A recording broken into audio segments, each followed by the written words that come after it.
తిరుపతి జిల్లా తిరుచానూరు ఘనంగా కోయిల్ ఆళ్వార్ తిరుమంజనం రథసప్తమి పర్వదినం పురస్కరించుకుని తిరుచానూరు శ్రీ పద్మావతి అమ్మవారి ఆలయంలో మంగళవారం కోయిల్ ఆళ్వార్ తిరుమంజనం ఘనంగా నిర్వహించారు.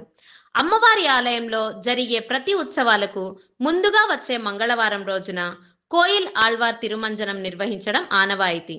ఇందులో భాగంగా అమ్మవారిని వేకువజామున సుప్రభాతంతో మేలుకొలిపి నిత్య కైంకర్యాలు నిర్వహించారు. అనంతరం నామంకోపు, త్రిచూర్ణం, పసుపు, కుంకుమ, కిచిలిగడ్డ, ప్యాగ్గా కర్పూరం వంటి పలు సుగంధ ద్రవ్యాల లేపనంతో అమ్మవారి గర్భాలయ గోడలు, ప్రసాదాల పోటు, పూజా సామగ్రి, పరివార దేవత ఆలయాలను శుద్ధి చేశారు. అనంతరం అమ్మవారిని శోభాయమానంగా అలంకరించి భక్తులకు దర్శన భాగ్యం కల్పించారు. శ్రీ పద్మావతి తాయల వారికి రథసప్తమి సందర్భముగా ముందుగా వచ్చేటువంటి మంగళవారం నాడు కోయిల్ ఆళ్వార్ తిరుమంజనం చేయడం వస్తున్నది, అనువాయితీగా వస్తున్నది విదితమే.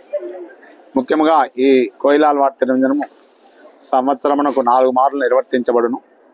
రథసప్తమి రోజు మరియు వసంతోత్సవము, తర్వాత పవిత్రోత్సవము, బ్రహ్మోత్సవములు ఈ 4 సార్లు ఈ యొక్క కోయిల్ ఆళ్వార్ తిరుమంజనం నిర్వర్తించం. కోయిల్ ఆళ్వార్ తిరుమంజనం అనగా ఆలయ శుద్ధి కార్యక్రమం అనగా పసుపు కుంకుమ చందనము పచ్చకర్పూరము మొదలైనటువంటి లేపనములతో అమ్మవారిని కలిపి అమ్మవారి ఆలయ యొక్క గోడలకంతా శుద్ధి చేసి ఎటువంటి క్రిమికీటకాలు లేకుండా ఆలయ శుద్ధి కార్యక్రమం నిర్వర్తించబడును.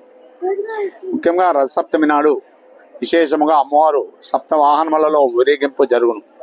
ముఖ్యముగా మనకు విశేషముగా తిరుచానూరు గ్రామంలో పద్మ సరోవరానికి ఎదురుగా ఉన్నటువంటి సూర్య భగవాన్ యొక్క ఆలయం ఉన్నది. ఆ ఆలయంలో ఆ రథసప్తమి అనగా సూర్య జయంతి ఆ రోజు విశేషంగా స్వామివారికి అభిషేకాదులను వచ్చి విశేషంగా మొట్టమొదటిగా ఆ స్వామివారు అశ్వవాహనం మీద ఊరేగింపుతో ఈ యొక్క అమ్మవారి యొక్క రథసప్తమి ఉత్సవాలు ప్రారంభమవును. మరియు ఈ 7 వాహనములలో అమ్మవారు ఊరేగింపు చేస్తూ ఈ బ్రహ్మోత్సవంలో 9 రోజులు చూడనటువంటి భక్తులు ఒకే రోజులో 7 వాహనములలో అమ్మవారిని యొక్క చూసి తరించి అమ్మవారి యొక్క కృపకు పాత్రులు కండి. ఈ రథసప్తమి ఉత్సవం సందర్భంగా మన యొక్క తిరుమల తిరుపతి దేవస్థానం వారు భక్తులందరికీ కూడా అన్ని విధమైనటువంటి సౌకర్యాలు చేశారు. కావున భక్తులందరూ కూడా అమ్మవారిని ప్రశాంతముగా దర్శించి అమ్మవారి యొక్క కృపకు పాత్రులు కండి. ఓం శ్రీ పద్మావతి దేవి నమః.